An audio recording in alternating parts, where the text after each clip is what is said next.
der er til mig. Jeg har ikke en megafon. Her et sted. Jeg prøver. Han hæver sig.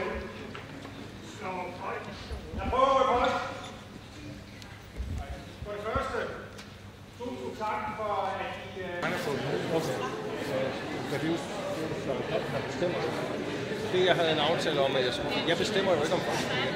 Nej, jeg bestemmer bare om den trussel, der har været fremsat mod selvstyrets bygninger. Truslen er fremsat i form af en sæde med nogle trusler på. Og når sådan noget, en anmeldelse om sådan noget indgår, så er det ikke lade folk komme ind på det her sted, før at vi har frigivet det, før vi har været det helt igennem.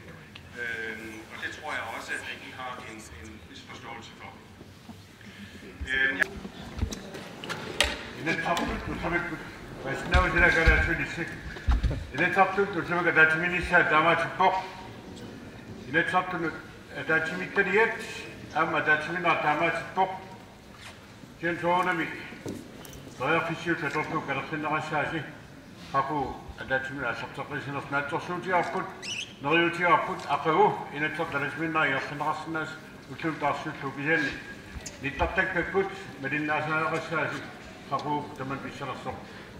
Møde i dag er selvsagt aflyst, og samtlige udvalgsmøder er aflyst.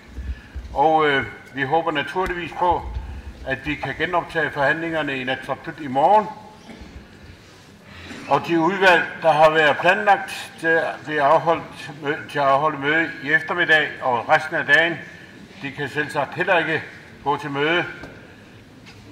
Jeg beder jer om at holde øje med Inatsisartuts hjemmeside for at se, hvornår der kan være møder igen.